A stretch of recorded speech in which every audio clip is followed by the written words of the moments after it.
Imagina una época donde los autos rugían sin miedo al consumo de gasolina y las luces de neón iluminaban noches de música y desenfreno. Desde el momento en que ajustar antenas de televisión era un arte, hasta los días en que las cintas de 8 pistas llenaban de ritmo cada carretera. Los años 70 fueron un estallido de costumbres que hoy parecen casi impensables. Número 1. Uso de antenas para la televisión. En los años 70, tener una televisión no era suficiente.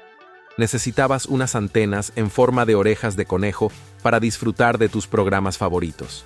Las personas solían treparse a los techos o a las mesas de la sala para ajustar aquellas antenas metálicas, intentando captar la mejor señal. Girar las varillas de un lado a otro, elevarlas, bajarlas y, si tenías suerte, podías convertir una transmisión borrosa en una imagen apenas aceptable. Claro, todo esto implicaba un espectáculo acrobático que casi siempre terminaba con la tía abuela de turno diciendo: «No te muevas, que así se ve bien». En cada hogar había un experto en ajustar las orejas de conejo, una especie de título honorífico que te ganabas con años de experiencia en mover el metal en ángulos insospechados. Las tormentas eran enemigas de estas antenas. Bastaba una ráfaga de viento para que la señal desapareciera, y de repente, tu maratón de dibujos animados se convertía en una batalla campal contra el televisor. Hoy en día, los televisores son digitales y las señales vienen del satélite. Las antenas quedaron relegadas a piezas de museo y cuentos de abuelos que nadie cree hasta que aparece una vieja fotografía en blanco y negro. Número 2. Cintas de 8 pistas. Las cintas de 8 pistas eran la joya de la corona de la música en los años 70. Eran grandes, robustas y ocupaban un espacio considerable en los autos, pero a nadie parecía importarle. Imagina manejar por la autopista con las ventanillas bajadas, sintiendo el viento mientras un casete gigante reproducía tus canciones favoritas. Con estas cintas, no existía la posibilidad de hacer repetir una canción. Tenías que escuchar el álbum entero como si fuera un viaje sin paradas. El formato tenía un encanto rústico. El clic que hacía al cambiar de pista era parte de la experiencia, como si la música misma se tomara un pequeño respiro antes de continuar. Sin embargo, el romance con las cintas de 8 pistas fue breve. Los casetes, más pequeños y con mejor calidad de sonido, llegaron a revolucionar el mundo de la música, dejando a las 8 pistas en el olvido. Hoy, las cintas de 8 pistas solo existen en tiendas de antigüedades y en los recuerdos nostálgicos de quienes vivieron esa época. Número 3. Discotecas y fiestas de llaves. Las discotecas de los 70 eran el epicentro de la vida nocturna, llenas de luces de neón, bolas de espejos giratorias y música disco que hacía vibrar el suelo. Los fines de semana, la gente se vestía con sus mejores trajes de poliéster y se lanzaba a la pista de baile, moviéndose al ritmo de los Bee Gees y Donna Summer. Pero no solo era el baile lo que hacía inolvidables estas noches. Las fiestas de llaves eran una curiosidad social. En estas reuniones, las parejas dejaban sus llaves en un cuenco y, tras unos cuantos martinis, se sorteaban al azar. Era como un juego del destino que podía terminar en risas o en un incómodo viaje de regreso. Las discotecas y sus extravagantes fiestas de llaves desaparecieron a medida que la música disco perdía terreno ante el rock y el pop de los 80. Hoy, lo más cercano a estas extravagancias son las fiestas temáticas donde la gente revive aquellos días, aunque sin el juego de las llaves, que quedó enterrado en la nostalgia. Número 4. Fumar en lugares cerrados. En los años 70, el humo de cigarrillos era un acompañante constante en todos los lugares cerrados. Restaurantes, oficinas, aviones y hasta hospitales tenían nubes de humo flotando en el ambiente. Los ceniceros se desbordaban en cada escritorio, y era común ver a colegas compartiendo una pausa para fumar mientras las ideas fluían junto con las bocanadas de humo. No había una sección de no fumadores, eso era un lujo inexistente. Todos los espacios eran una gigantesca nube gris, y nadie levantaba una ceja al respecto. Las campañas antitabaco de los 90 revelaron los daños del humo de segunda mano, y las leyes prohibieron poco a poco fumar en interiores. Ahora, los fumadores se refugian en las aceras, mirando hacia adentro de los lugares que antes dominaban con su humo. La idea de un restaurante lleno de humo parece una locura hoy, pero para muchos fue la norma durante décadas. Número 5. Papeles carbón para hacer copias.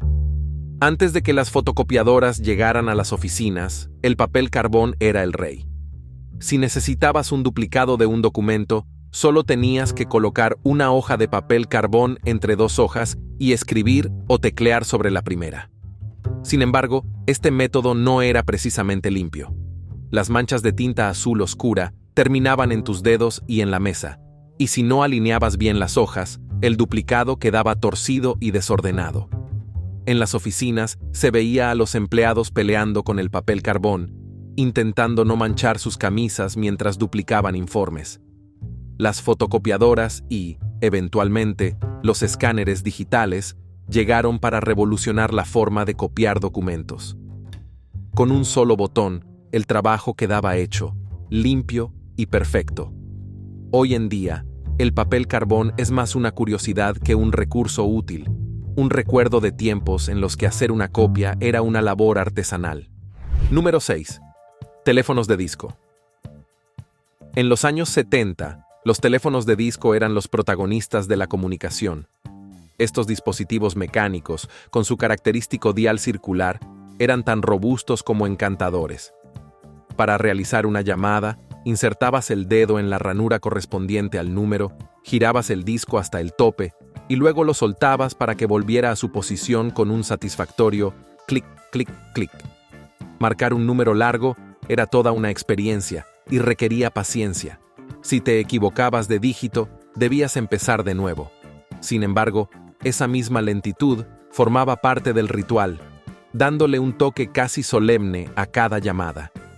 Estos teléfonos eran resistentes, podían soportar caídas y ser usados como defensa en una emergencia. Pero cuando los años 80 trajeron los teléfonos con botones, el destino de los discos quedó sellado. La velocidad de marcación era irresistible, y poco a poco, los teléfonos de disco quedaron relegados a los trasteros y mercados de pulgas. Hoy, los más nostálgicos los atesoran como piezas decorativas, aunque ya pocos recuerdan la emoción de escuchar el tono continuo antes de una llamada. Número 7. Betamax para grabar películas en casa. El Betamax llegó en los años 70 para revolucionar la forma en que las personas disfrutaban del cine en casa. Con este sistema, podías grabar programas de televisión o ver películas cuando te diera la gana, sin depender de la programación. Era una maravilla. El cine llegaba directamente a tu sala de estar, y la idea de poder detener la película para un receso se sentía como un lujo. Betamax ofrecía una calidad de imagen superior a otros formatos, pero tenía un problema. Su capacidad de grabación era limitada. Cuando el VHS llegó al mercado, con su promesa de grabar películas más largas, el Betamax empezó a perder la batalla. A pesar de su imagen nítida, las cintas de Betamax no podían competir con las horas de grabación que ofrecía su rival. Los videoclubes comenzaron a llenarse de películas en VHS, y las estanterías de Betamax quedaron vacías. Aunque hoy es un sistema olvidado para muchos, representa la nostalgia de los primeros días del entretenimiento en casa, donde cada cinta era un tesoro. Número 8. Sistemas de tablones de anuncios. Antes de que la World Wide Web se apoderara de nuestras vidas, existían los sistemas de tablones de anuncios, conocidos como BBS, Bulletin Board Systems. Estos eran pequeños foros digitales a los que te conectabas usando un módem ruidoso que hacía una serie de sonidos chirriantes mientras establecía la conexión. Cada BBS era un mundo en sí mismo, donde los primeros internautas podían intercambiar mensajes, descargar software o compartir textos sobre sus intereses. Era como un club secreto, accesible solo para aquellos que tenían la paciencia de escuchar los tonos del módem y esperar a que la conexión se estabilizara. Las pantallas eran de texto, y cualquier gráfico, creado con caracteres del teclado, era una obra de arte. Aunque la experiencia era rudimentaria, los pioneros de la red se sentían como exploradores digitales. Con la llegada de la web, estos sistemas se volvieron obsoletos, siendo desplazados por páginas visualmente atractivas y redes sociales que ofrecían una interacción más amplia. Sin embargo, quienes vivieron la era de los BBS recuerdan con cariño aquellos días en los que Internet era un lugar mucho más pequeño y misterioso. Número 9. Motores de coches grandes y poco eficientes. Los años 70 fueron la época dorada de los automóviles gigantes, con sus potentes motores V8 que rugían al acelerar. Conducir uno de estos vehículos era como dominar una bestia metálica que devoraba la carretera y, por supuesto, litros y litros de gasolina. El tamaño era símbolo de estatus y poder. Entre más grande fuera el coche, mejor. Sin embargo, la fiesta de los motores potentes se vio interrumpida por la crisis del petróleo de 1973, que hizo que el precio del combustible se disparara y que las largas filas en las gasolineras se convirtieran en una rutina diaria. De repente, esos coches que antes eran el sueño de muchos se transformaron en un problema costoso de mantener. La gente comenzó a buscar modelos más pequeños y económicos, mientras que las regulaciones ambientales empezaban a exigir menos emisiones contaminantes. La era de los autos gigantes quedó atrás, y la industria se adaptó para ofrecer coches compactos y eficientes, preparando el terreno para los híbridos y eléctricos que hoy dominan el mercado. Aún así, los autos grandes de los 70 siguen siendo un ícono de una época de exceso y libertad en la carretera. Número 10. Pinturas a base de plomo. En los años 70, las pinturas a base de plomo adornaban las paredes de hogares, escuelas y parques infantiles. Estos productos eran valorados por su durabilidad y los colores vibrantes que lograban. Las paredes de las casas lucían tonos intensos de rojo, azul y verde, gracias a estas pinturas. Sin embargo, lo que no se conocía entonces era que el plomo presente en estas pinturas era un veneno silencioso. A medida que la pintura se desgastaba, el polvo de plomo se liberaba, afectando especialmente a los niños, que podían inhalarlo o ingerirlo accidentalmente. Esto causaba daños neurológicos y problemas de desarrollo. No fue hasta finales de los 70 cuando se comprendió la magnitud de los peligros, lo que llevó a una prohibición gradual de su uso. En muchos países se promovieron alternativas seguras y se iniciaron campañas para retirar la pintura de plomo de los edificios antiguos. Hoy, las pinturas de plomo están prohibidas y aquellos colores brillantes del pasado se han transformado en un recordatorio de los peligros ocultos que una vez habitaron en nuestras paredes. Ahora bien, es curioso cómo, en ese tiempo, el plomo era considerado casi un ingrediente mágico para las pinturas. Gracias a él, los colores se veían más vibrantes y la resistencia de la pintura a la intemperie era notablemente superior. Además, las capas de pintura duraban años sin perder su brillo, lo que era visto como una gran ventaja para las familias que querían mantener sus hogares impecables sin necesidad de renovarlos constantemente.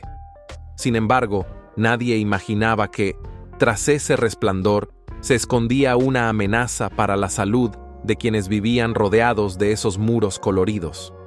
Asimismo, en los parques infantiles, el uso de estas pinturas era muy común. Los columpios, toboganes y barras metálicas solían estar cubiertos con estas capas de pintura a base de plomo, lo cual aseguraba que los juegos mantuvieran su apariencia durante mucho tiempo. Sin embargo, a medida que las capas de pintura comenzaban a desgastarse, se generaba polvo que se acumulaba en el suelo y en las manos de los pequeños. Ellos, sin saberlo, llevaban ese polvo a su boca mientras jugaban, lo que se convertía en una fuente de exposición constante al plomo. Pero, ¿cómo fue que finalmente se descubrió el peligro del plomo? A mediados de los 70, algunos estudios comenzaron a señalar una relación entre la exposición al plomo y problemas de desarrollo en los niños, como dificultades en el aprendizaje y el comportamiento. Estas investigaciones encendieron las alarmas y pronto la comunidad médica empezó a presionar para que se tomaran medidas. A partir de ese momento, algunos padres comenzaron a desconfiar de las brillantes paredes que, hasta entonces, creían que embellecían sus hogares. Sin embargo, las regulaciones no llegaron de la noche a la mañana. Durante varios años, muchas familias continuaron conviviendo con las peligrosas pinturas, mientras las autoridades debatían sobre los cambios necesarios. A pesar de la evidencia creciente, algunas empresas de pintura se resistieron al cambio, argumentando que el plomo seguía siendo esencial para garantizar la calidad de sus productos. Fue un proceso lento, pero inevitablemente, la presión pública y los estudios que demostraban los daños a la salud lograron que, a finales de los 70, se iniciara una prohibición gradual del uso de plomo en pinturas. Número 11. Trajes de poliéster como moda principal. En los años 70, el poliéster era el rey indiscutible de la moda, y los trajes de ocio hechos con este material eran lo último en estilo. Imagina un conjunto que brilla bajo las luces de la discoteca, con colores tan llamativos como el azul eléctrico, el verde vibrante y el rojo fuego. Tanto hombres como mujeres lucían estas piezas ajustadas que prometían comodidad sin renunciar al estilo. La transpiración, por supuesto, era un precio que todos pagaban sin quejarse, porque el poliéster no era exactamente conocido por su capacidad de respirar. La textura sintética era rígida, y una noche de baile podía fácilmente convertirse en una sauna personal. Pero la moda tenía sus sacrificios, y quienes querían destacar en las pistas de baile lo hacían sin pensarlo dos veces. Las tiendas estaban llenas de estas prendas que prometían ser el uniforme oficial de los que sabían disfrutar de la vida. Sin embargo, cuando los 80 trajeron consigo el minimalismo y la comodidad de las fibras naturales, el brillo del poliéster comenzó a desvanecerse. Hoy en día, los trajes de poliéster solo se encuentran en tiendas de segunda mano o en fiestas de temática retro, donde la nostalgia hace que por una noche la gente vuelva a vestirse con esos audaces colores de antaño. Número 12. Envío de telegramas. El telegrama fue el antepasado elegante y ceremonioso de los mensajes de texto, un método de comunicación que requería formalidad y precisión. En los años 70, si necesitabas enviar un mensaje urgente a larga distancia, ibas a una oficina de telégrafos, anotabas cuidadosamente las palabras y veías cómo tu mensaje era transmitido a través de cables hasta llegar a su destino. Cada palabra contaba porque se cobraba por palabra, lo que convertía el arte de los telegramas en un ejercicio de concisión. Un «Felicidades, bebé llegó sano», «Te quiero» podía costar lo suficiente como para pensárselo dos veces antes de añadir una frase más. Recibir un telegrama era un evento, un momento en el que sabías que el mensaje que llegaba tenía algo importante que decir. Sin embargo, la llegada del correo electrónico y los mensajes instantáneos hizo que los telegramas se volvieran obsoletos. Las personas se adaptaron rápidamente a la inmediatez de los nuevos medios, y los días de esperar por el sonido del telégrafo quedaron atrás. Hoy, los telegramas solo son un recuerdo romántico de una época en la que la comunicación se tomaba su tiempo y cada palabra era un tesoro. Ahora bien, es importante señalar que, a pesar de su formalidad, el telegrama también tenía un lado humano que le daba un toque especial. Cuando alguien recibía un telegrama, no solo se trataba del mensaje en sí, sino de la expectativa y la emoción que generaba el acto de abrirlo. Por supuesto, esta era una experiencia muy diferente a la de recibir una notificación en el celular, donde la emoción de la espera ha sido sustituida por la rapidez y el automatismo. Además, el uso del telegrama tenía un aura de importancia que hoy se ha perdido. Si alguien te enviaba un telegrama, sabías que aquello que estaba por decirte era de relevancia. En contraste, hoy en día, cualquiera puede enviar un mensaje de texto en segundos sin apenas pensarlo, lo que hace que el contenido de los mensajes pierda un poco de su peso. En cambio, la limitación de palabras del telegrama Obligaba a que cada mensaje fuera cuidadosamente considerado, cada palabra elegida con esmero para comunicar lo esencial. Y, en ese sentido, el telegrama era un reflejo de su época, una en la que tomarse el tiempo para pensar antes de hablar o escribir era una norma. Sin embargo, no podemos olvidar que los telegramas también tenían su parte cómica, ya que, debido a la restricción de palabras, las personas se las ingeniaban para ser creativas con los mensajes. Las felicitaciones por bodas o nacimientos se volvían casi en acertijos de tan compactas que eran. Por ejemplo, un santo matrimoniado, 1000 abrazos, podía resumir lo que hoy sería un extenso mensaje de felicitación.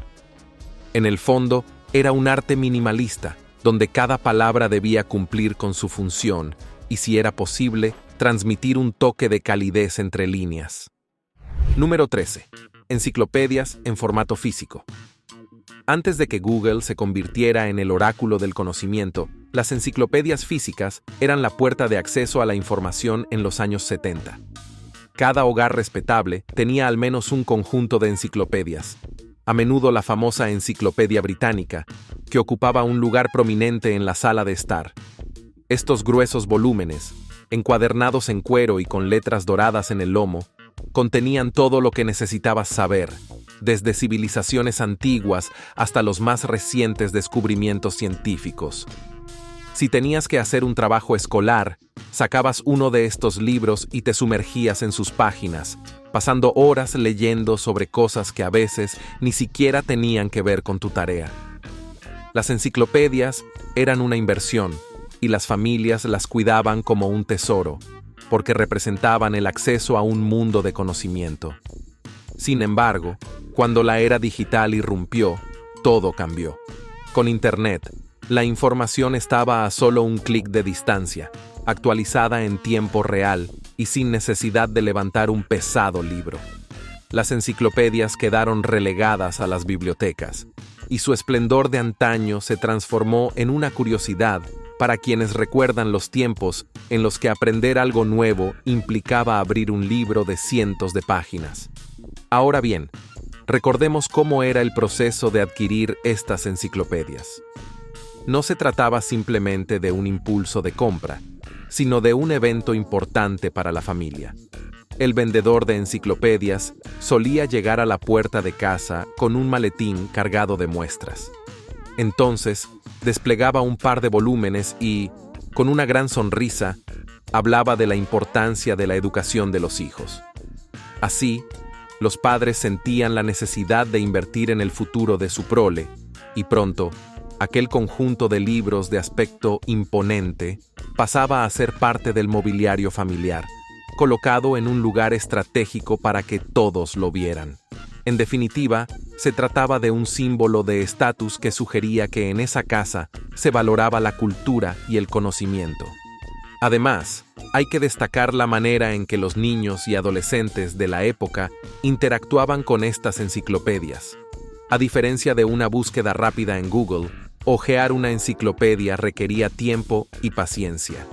A menudo, comenzabas buscando información sobre un tema específico, como la Revolución Francesa, pero terminabas atrapado leyendo sobre las pirámides de Egipto, los secretos del espacio o la fascinante vida de los insectos. De hecho, ese recorrido aleatorio por las páginas de una enciclopedia era una especie de aventura que hoy en día sería difícil de replicar. La textura de las páginas, el olor característico del papel impreso, todo formaba parte de la experiencia. Sin embargo, el avance de la tecnología trajo consigo una nueva forma de acceder al conocimiento. En un abrir y cerrar de ojos, las enciclopedias digitales comenzaron a ganar terreno. Primero, llegaron los CD-ROMs con programas como Encarta, que permitían tener toda la información en un solo disco, con gráficos y sonidos que le daban un toque interactivo al aprendizaje. Y más adelante, cuando Internet se volvió accesible para todos, las búsquedas en línea reemplazaron a los pesados volúmenes que ocupaban tanto espacio. Esto significó un cambio drástico para los estudiantes, quienes dejaron de pasar horas buscando la respuesta en una página para, en su lugar, encontrarla casi instantáneamente en la red. Por otro lado, mientras que las enciclopedias físicas eran limitadas en cuanto a la cantidad de información que podían contener, Internet ofrecía una base de datos en constante expansión. Y no solo eso, sino que la información en línea se actualizaba de forma continua, algo impensable para las enciclopedias tradicionales. Cuando había un nuevo descubrimiento científico o un cambio en la política global, las enciclopedias físicas quedaban desactualizadas hasta la próxima edición, la cual podía tardar años en llegar. Por supuesto, aunque la tecnología trajo muchas ventajas, también se perdió algo en el camino. La nostalgia por las enciclopedias físicas es un sentimiento que muchos comparten, pues con ellas no solo se trataba de encontrar datos, sino de la experiencia completa de aprender. Abrir un volumen pesado, seguir las referencias a lo largo de diferentes artículos y sentir la satisfacción de descubrir algo nuevo era un placer que para algunos la inmediatez de Internet no puede reemplazar. Y sin embargo, la era digital ha hecho que algunas enciclopedias físicas se conviertan en piezas de colección, objetos de un pasado que muchos miran con cariño. Aunque hoy en día, la mayoría de las búsquedas de información se hacen desde un teléfono móvil, algunos nostálgicos mantienen sus enciclopedias en la estantería.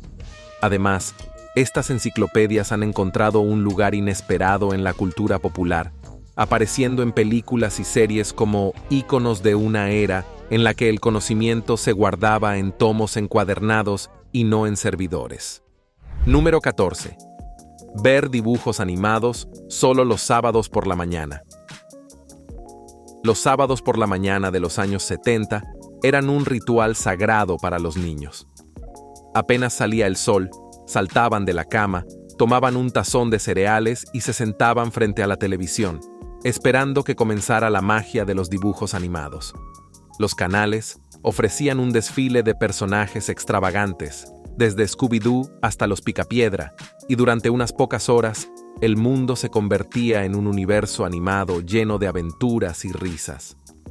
Los padres aprovechaban este momento de calma para dormir un poco más o leer el periódico, sabiendo que los niños estaban entretenidos. Sin embargo, todo esto cambió con la llegada de la televisión por cable y, más tarde, los servicios de streaming. Los dibujos animados pasaron de ser un evento semanal a estar disponibles 24 horas al día, los 7 días de la semana. Ya no hacía falta esperar a que llegara el sábado para ver tus episodios favoritos. Con solo presionar un botón, podías disfrutar de maratones de series animadas. Los dibujos animados del sábado por la mañana quedaron en el pasado, como un bonito recuerdo de una época en la que la paciencia era parte de la diversión. Ahora bien, si nos trasladamos a esa época, el encanto de estos sábados no solo residía en los programas, sino también en la expectativa que se construía durante la semana. Cada día escolar que pasaba acercaba un poco más el anhelado sábado, cuando por fin podrías descubrir si Scooby-Doo resolvía un misterio nuevo o si los Picapiedra inventaban una nueva travesura en piedra dura. De hecho, otro de los ingredientes que hacía tan especial a los sábados por la mañana era la variedad de programas que ofrecían los canales. Los bloques de programación estaban cuidadosamente diseñados para mantener la atención de los niños, desde la acción de series como He-Man y los Amos del Universo, hasta la comedia ligera de Los Supersónicos.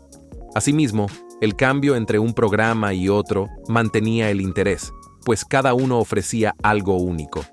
Por ejemplo, si bien Scooby-Doo era el favorito de quienes amaban los misterios, Tom y Jerry atraía a aquellos que disfrutaban de las persecuciones y el humor físico. Por otro lado, la experiencia de ver dibujos animados no se limitaba a la pantalla. Se convertía en un tema de conversación entre los amigos. El lunes en la escuela, los niños compartían emocionados sus momentos favoritos del sábado, recreando escenas y discutiendo sobre qué villano había sido desenmascarado esa semana. Esto generaba un sentido de comunidad, una especie de club de fanáticos de la animación al que todos los niños de la época pertenecían, sin importar el lugar donde vivieran. No obstante, Como suele suceder con todo lo bueno, llegó un momento en que el panorama televisivo cambió drásticamente. Con la llegada de la televisión por cable, los canales especializados en programación infantil comenzaron a transmitir dibujos animados durante todo el día. Al principio, esto fue recibido con entusiasmo. Sin embargo, pronto se hizo evidente que algo se había perdido en el camino. La emoción de la espera, el placer de disfrutar de algo que no estaba disponible en cualquier momento. Pero el cambio no se detuvo ahí. Los servicios de streaming trajeron una transformación aún más radical, ya que permitieron que los niños, y no los canales, eligieran qué ver y cuándo verlo. Es más, la nostalgia por esos días de dibujos animados los sábados por la mañana se ha convertido en un fenómeno en sí mismo. Hoy en día, aquellos que vivieron esa época recuerdan con cariño cómo era levantarse temprano para disfrutar de su serie favorita. Incluso algunos canales de televisión por cable intentaron replicar ese sentimiento, organizando bloques de programación que imitaban a los de antaño, pero sin el mismo efecto. Y aunque algunos padres intentan revivir esta experiencia con sus hijos, limitando el tiempo de pantalla y creando rutinas similares, la inmediatez de la tecnología actual hace que sea difícil recrear el ambiente de esos tiempos. Número 15. El uso de grandes automóviles devoradores de gasolina. En los años 70, los automóviles eran tan grandes como las ambiciones de quienes los conducían. Estos vehículos, conocidos como muscle cars o simplemente como tanques, eran símbolo de poder y estatus. Sus motores roncaban como bestias, y solo al pisar el acelerador sentías que podías devorar la carretera entera. La comodidad era un lujo. Interiores amplios, asientos de cuero y una sensación de solidez que hacía que te sintieras invencible al volante. Sin embargo, la crisis del petróleo de 1973 fue un golpe duro para estos gigantes. Los conductores pasaron de disfrutar la potencia de sus coches a preocuparse por el precio de cada litro de gasolina. Las estaciones de servicio se llenaron de filas interminables, y la gente comenzó a cuestionar si realmente necesitaba un coche que consumiera tanto. Fue el inicio de una era de autos más pequeños y eficientes, donde la economía de combustible se convirtió en una prioridad. Los muscle cars se convirtieron en piezas de colección, apreciados por los amantes de la velocidad y la nostalgia, pero ya no eran prácticos para la vida cotidiana. Hoy en día, los coches eléctricos y los híbridos dominan el mercado, dejando atrás los días en los que la potencia era más importante que la eficiencia.